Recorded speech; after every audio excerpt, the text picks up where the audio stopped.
حساب کتاب والے لوگ ایک چیز بڑی غور کر رہے ہوتے ہیں کہ بھائی کون سا ٹائم صحیح انویسٹمنٹ کا ہے، کون سا ٹائم زیادہ پروفٹ کا ہے۔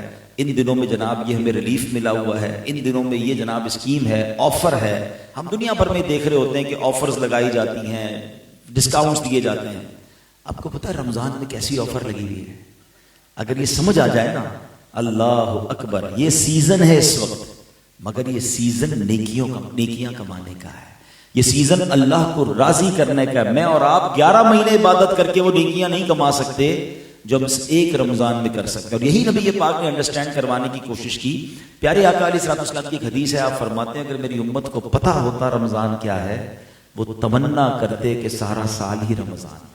ایک جگہ میرے آقا علیہ الصلوۃ والسلام فرماتے جس کا مضمون ہے کہ 11 مہینے تمہارے ہیں، اللہ نے ایک مہینہ اپنے لیے خاص کر لیا ہے، 11 مہینے تم کھاؤ پیو لذت اٹھاؤ، مگر رمضان اللہ کا مہینہ ہے، رمضان کے معاملے میں اللہ سے ڈرو۔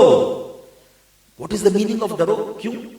کیونکہ رمضان میں کہیں اللہ کی نافرمانی نہ ہو جائے۔ سرکار دو عالم صلی اللہ علیہ وسلم کا رمضان میں بی بی عائشہ فرماتی ہے رنگ مبارک تبدیل ہو جاتا تھا، متغیر، چینج ہو جاتا تھا، خوف خدا چہرے سے طاری ہوتا تھا۔ بھائی یہ تو رحمت کا مہینہ ہے۔ بتایا کہ اس لیے کہ نبی پاک کو یہ خوف لاحق ہوتا تھا کہ اس مہینے میں جو حق بندگی ہے کہیں اس کو ادا کرنے میں کوئی کوتاہی نہ ہو جائے۔